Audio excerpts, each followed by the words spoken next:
सो आज हम बात कर रहे हैं बच्चों सेल्स ऑफ गुड्स एक्ट 1930 की। Sales of goods act 1930। तो टॉपिक क्या है हमारा? Sales of goods act 1930। Done. देखिए, सबसे पहले ना इस टॉपिक को पढ़ने के लिए हम क्या करेंगे, इस पूरे के पूरे चैप्टर में ना हम लोगों को छोटे छोटे टॉपिक्स में डिवाइड कर देना है। इसे हम लोग इस पूरे चैप्टर को छोटे छोटे कुछ टॉपिक्स के अंदर डिवाइड कर लेंगे, जिसमें मैं अभी जो आपसे सबसे पहला टॉपिक डिस्कस करने जा रहा हूं that is my topic number 1। क्या बोले टॉपिक नंबर 1 को सर? टॉपिक नंबर 1 का नाम दे दीजिए इंट्रोडक्शन। Introduction, yes sir. जब आप इंट्रोडक्शन की बात करते हो तो सबसे पहले कुछ बातें आपको समझ में आनी चाहिए कि सर ये सेल्स ऑफ गुड्स एक्ट आज जो दिखाई दे रहा है ना 1930 का, वो पहले भी था क्या? क्या सेल्स ऑफ गुड्स एक्ट पहले भी था क्या? बोलो नहीं sir. Sales of goods act कब था? बच्चों देखो, ये एक्चुअली पहले कॉन्ट्रैक्ट का पार्ट था। ये क्या था बेटा? Part of contract act. ये पहले क्या था? बोलो, कॉन्ट्रैक्ट एक्ट का पार्ट था। अब जैसे मान लो कि ए ने बी को कहा will you bye my car? भाई कार खरीदेगा? और बी ने कह दिया यस भाई खरीद लूंगा, तेरी भी कार खरीद लेंगे, कोई दिक्कत नहीं। अब मुझे एक बात बताओ यहां पे कि सर ये भी एक तरह का कॉन्ट्रैक्ट है या नहीं है?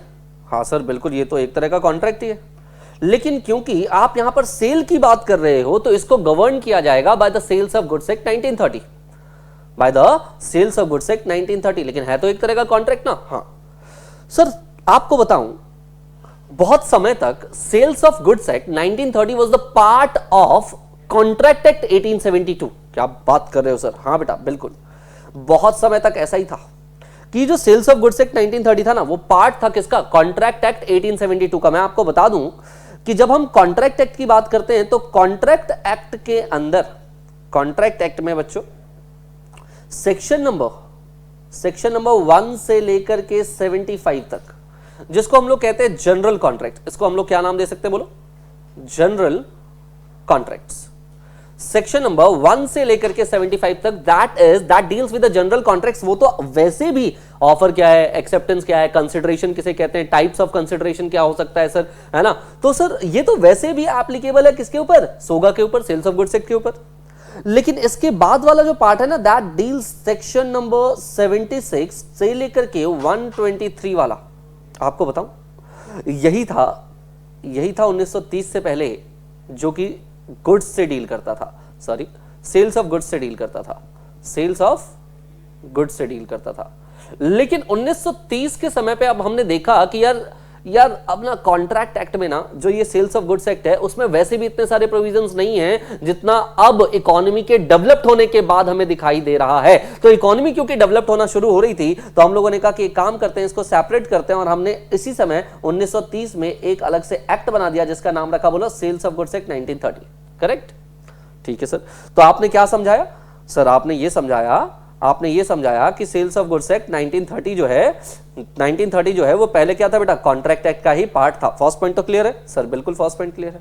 अच्छा, दूसरी बात सुनिएगा, मैं आपको बताऊं, जब भी आप किसी एक्ट को पढ़ते हो, जैसे हमारे पास ये कौन सा एक्ट है? Sales of goods act 1930। जब भी आप किसी एक्ट को पढ़ते हो तो आपको क्या करना है? आपको ना हमेशा इस एक्ट को 3 पार्ट में डिवाइड कर लेना है। 3 पार्ट में? हाँ 3 पार्ट में। सर जब मैं कहता हूं 3 पार्ट तो 3 पार्ट, बिल्कुल 3 पार्ट। सर कौन कौन से 3 पार्ट? बोलो, सबसे पहले आएगा बोलो सेक्शन नंबर 1, उसके बाद क्या आएगा? बोलो सेक्शन नंबर 2, और उसके बाद क्या आएगा? बोलो section number 3। Section number 3 onwards, मतलब मैंने कहा ना पूरे एक्ट को आपको 3 पार्ट में डिवाइड करना है। पहला section 1, section 2 and then section 3 onwards. Section number 1 क्या बताता है? बोलो, सेक्शन नंबर 1 क्या बोलेगा? सर सेक्शन नंबर 1 बोलता है name of the act, applicability क्या है, और extend, name, applicability and extension की बात करता है। तो यहां हम बोलते हैं सेल्स ऑफ गुड्स एक्ट को क्या बोलोगे भैया? इस वाले एक्ट को क्या नाम दोगे? इस वाले एक्ट को नाम दोगे sales of goods act 1930। Correct? Correct है सर। सर एप्लीकेबल कहां कहां पे? होल ऑफ इंडिया पे। कहां एप्लीकेबल है सर? Whole of India. याद होगा अगर मैं आपको बताऊं तो आप देखो पहले क्या लिखते थे, एक्सेप्ट जम्मू एंड कश्मीर, तो अब आप लिख दो including Jammu and Kashmir. Sir पहले लिखते थे एक्सेप्ट जम्मू एंड कश्मीर, हाँ क्यों लिखते थे सर, बोलो एक्सेप्ट जम्मू एंड कश्मीर हम लोग क्यों लिखते थे सर? हम पहले एक्सेप्ट जम्मू एंड कश्मीर इसलिए लिखते थे क्योंकि हमारे पास क्या था बच्चों, बोलो ना, आर्टिकल 370, हमारे पास क्या था बोलो, आर्टिकल नंबर 370 जो कि खत्म हो गया। 370 खत्म कैसे हुआ सर? 370 खत्म हुआ by the Jammu and Kashmir reorganisation act के द्वारा। रीऑर्गेनाइजेशन एक्ट जो कि पार्लियामेंट में आया था बेटा 2019 में। तो Jammu and Kashmir reorganisation act ने क्या कर दिया, इसने इस धारा 370 को, इस आर्टिकल 370 को खत्म कर दिया। और अब हमारे पास जितने भी लॉज हैं ना बच्चों, जितने भी लॉज हैं हमारे इंडिया के, वो इक्वली एप्लीकेबल है जम्मू एंड कश्मीर के ऊपर। तो आई होप आपको नेम एप्लीकेबिलिटी समझ में आ रहा होगा। जब एक्सटेंशन की बात करते हो, हाँ जी, जब आप एक्सटेंड की बात करते हो बेसिकली, तो देखो ये 1 जुलाई को आ गया था। ये कब आ गया था बोलो? 1 जुलाई 1930 को आ गया था। चलो सर आगे बढ़े, बिल्कुल आगे बढ़ते हैं। देखिए बेटा, इसके बाद मैं आपको थोड़ी बहुत चीजें और बता दूं। आपको पता है ये जो वर्ड है ना, कॉन्ट्रैक्ट सॉरी सेल्स के अंदर ये जो वर्ड है ना, सेल्स ऑफ गुड्स एक्ट जैसे हम लिखते हैं, देखो सेल्स ऑफ गुड्स एक्ट 1930, ये ना सेल्स से पहले एक वर्ड होता था। यहां पे सेल्स से पहले एक वर्ड होता था इंडियन, क्या वर्ड होता था? Indian sales of goods act, Indian sales of goods act 1930, correct.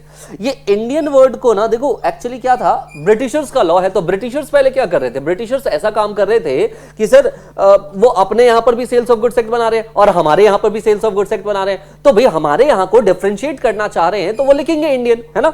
लेकिन अब अगर हम जब इंडिपेंडेंट हो चुके हैं तो क्या हम जितने लॉज बना रहे हैं वो किसके लिए बना रहे हैं? इंडिया के लिए बना रहे हैं सर। क्योंकि हम इंडिया के लिए बना रहे हैं, क्या हमें इंडिया वर्ड लिखने की जरूरत है क्या बार बार? नहीं सर, हमें लिखने की जरूरत नहीं है। एंड दैट्स व्हाई 1 जुलाई 1900, याद रखिएगा बेटा 1 जुलाई कब को बेटा, रुकिएगा सॉरी 22 सॉरी हाँ 22 सितंबर, हाँ 22 सितंबर 1970 को ये वर्ड इंडिया जो है वो, या इंडियन जो है वो एलिमिनेट कर दिया गया, वो हमने एलिमिनेट कर दिया।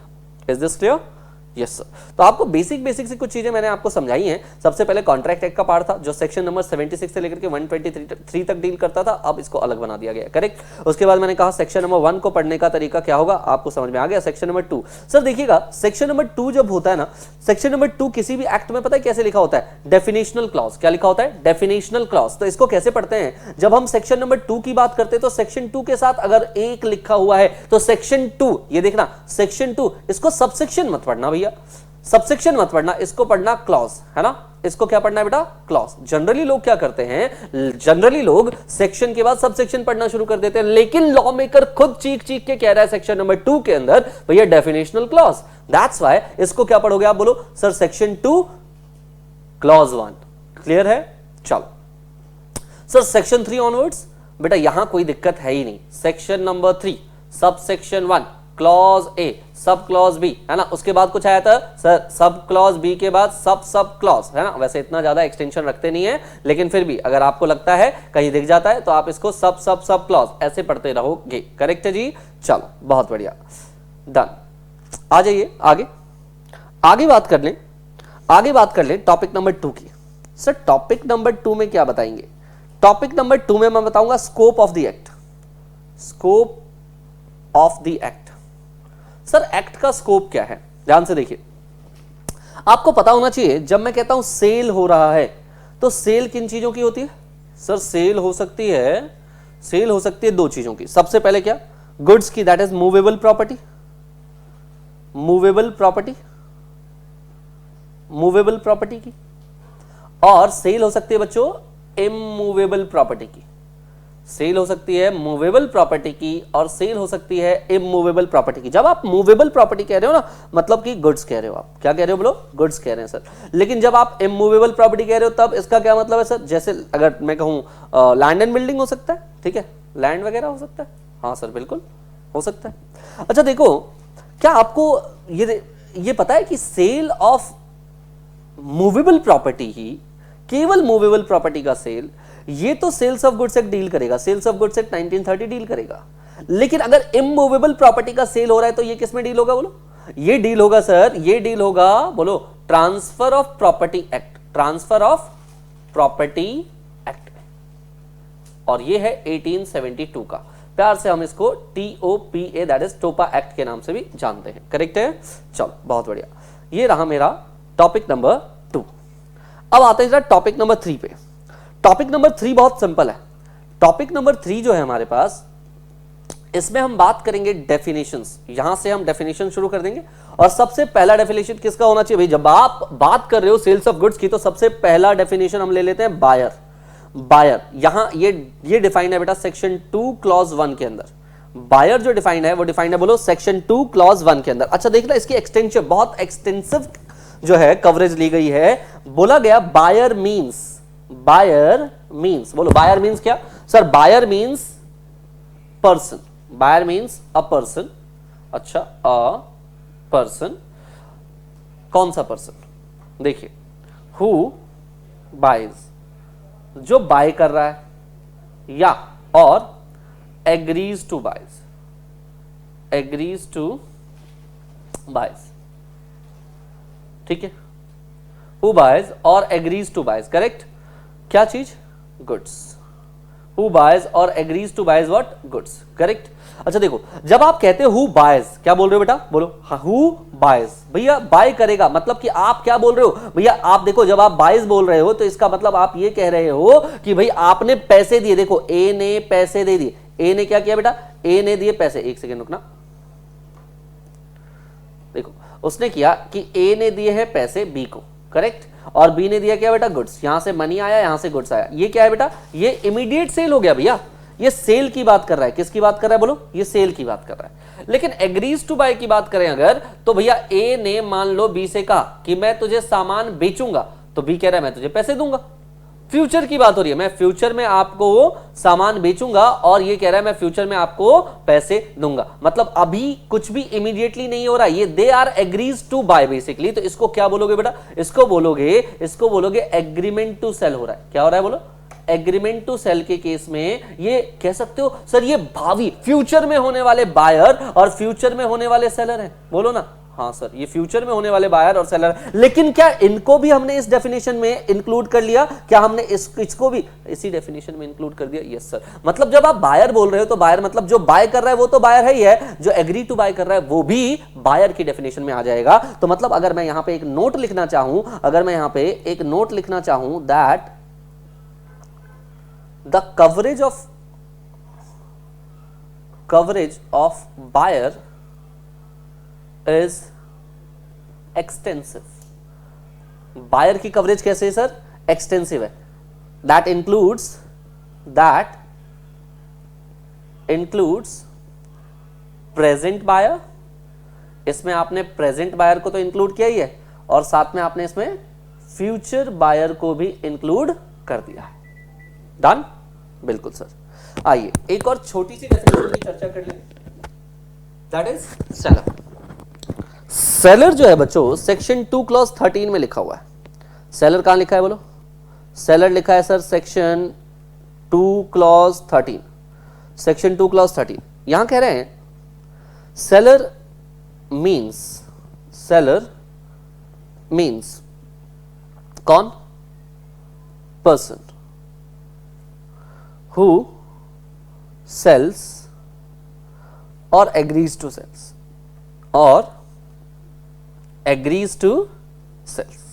जो सेल कर रहा है या फिर एग्री कर रहा है टू सेल कि वो फ्यूचर में सेल करेगा, इसको क्या बोलते हैं बेटा? इस पर्सन को बोल दोगे हु सेल्स। हाँ जी, जो बेच रहा है, मतलब प्रेजेंट में बेच रहा है, आज की बात कर रहा है। किसकी बात कर रहा है? आज की बात कर रहा है ना भाई। वही वाली बात, ए ने बी से कहा कि भाई पैसे ले सामान दे, है ना? पैसे ले और सामान दे। तो भाई ये बात कर रहे हैं सेल की। लेकिन एग्रीज टू सेल की जब आप बात करते हो तो एग्रीज टू सेल में क्या हो रहा है बच्चों? ये फ्यूचर सेल की बात कर रहा है। और भाई देखो, सेलर की डेफिनेशन जो है ये प्रेजेंट सेलर को तो काउंट कर ही रही है, मतलब मान ही रही है, लेकिन साथ में जो फ्यूचर में होने वाले सेलर हैं उनको भी कह रहे हैं कि भाई तुम भी सेलर की डेफिनेशन में आ जाओगे। तो यहां पर भी हमारे पास सेम नोट आ जाएगा। डेफिनेशन क्या है बेटा? Is extensive as it includes present seller and future seller। यहां पर प्रेजेंट सेलर भी है और फ्यूचर सेलर्स भी। चलो बहुत बढ़िया जी, यहां तक आई होप आपको कोई डाउट नहीं होगा। अच्छा सर एक बात बताओ कि ये क्या सेल करेंगे बच्चों? ये सेल करेंगे गुड्स। क्या सेल करेंगे? गुड्स। सर पिछले वाले में ये क्या बाय करेंगे? भाई बाय करेंगे गुड्स। तुम्हें पता है गुड्स की डेफिनेशन कहां गिवन है? गुड्स की डेफिनेशन गिवन है सेक्शन 2 क्लॉज 7 में। बोलो सेक्शन नंबर 2 क्लॉज 7 गुड्स की डेफिनेशन कहां गिवन है? बोलो सर सेक्शन 2 क्लॉज 7 में गुड्स की डेफिनेशन कहां गिवन है? सेक्शन नंबर 2 क्लॉज 7 में। ठीक है, चलो एक बार इसको भी पढ़ लेते हैं जरा। सेक्शन 2 क्लॉज 7 क्या है? गुड्स सेक्शन नंबर 2 क्लॉज 7 ये कहता है, गुड्स की डेफिनेशन कहता है, देखो इसकी डेफिनेशन को हम 3 पार्ट में डिवाइड करते हैं। हम इसकी डेफिनेशन को 3 पार्ट में तोड़ के पढ़ेंगे और देखो कैसे याद होगा आपको झटपट बिल्कुल। ठीक है, इसका मतलब है means, goods means every kind of movable property. हर तरह की मूवेबल प्रॉपर्टी को यहां लिया जाएगा। दूसरे में क्या बोलते हैं सर? कुछ चीजों एक्सक्लूड कर देना, अदर देन। कुछ चीजों को क्या करना बेटा? एक्सक्लूड कर देना। क्या चीजें? जैसे अदर देन मनी। आप मनी को मत लेना सर, यहां पर मनी को नहीं लेना है। और एक्शनेबल क्लेम्स, इसको आप गुड्स की डेफिनेशन में मत लेना। साफ मना कर दिया। आगे बोलते हैं एंड इंक्लूड्स। क्या इंक्लूड करोगे सर इसके अंदर? बोलो सर इसके अंदर इंक्लूड करोगे स्टॉक, शेयर्स, ग्रास। आप इसके अंदर इंक्लूड करोगे बेटा, बोलो थिंग्स अटैच्ड टू और forming part of consideration. Forming ऐसे लिखें, थिंग्स अटैच्ड टू लैंड लिख लीजिए।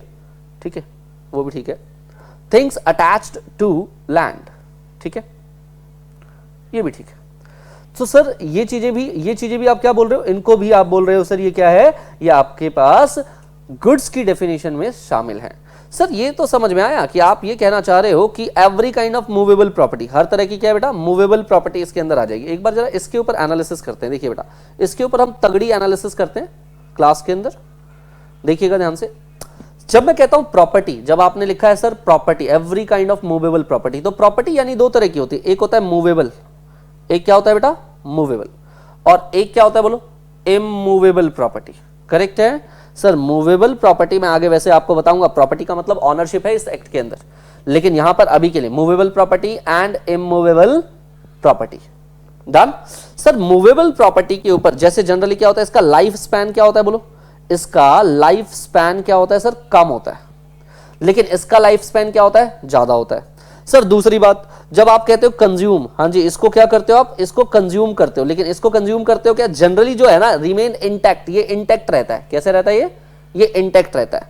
तीसरी बात अगर मैं कहूं तो वैल्यू इसकी डिक्रीज होती है बेटा, वैल्यू इसकी डिक्रीज होती है। इसकी वैल्यू कभी डिक्रीज नहीं होगी भैया, इमूवेबल प्रॉपर्टी है, इसकी वैल्यू जो है वो डिक्रीज नहीं रहेगी। सर इस पे एक्ट कौन सा लगता है? एक्ट इस पे लगता है सेल्स ऑफ गुड्स एक्ट, बताया था आपको। और इस पे लगता है transfer of property act. Sir revenue मिलता है क्या सरकार को? बड़े ध्यान से सुनना बेटा, मूवेबल प्रॉपर्टी के सेल पे क्या सरकार को रेवेन्यू मिलता है? यस सर, जीएसटी लगता है ना।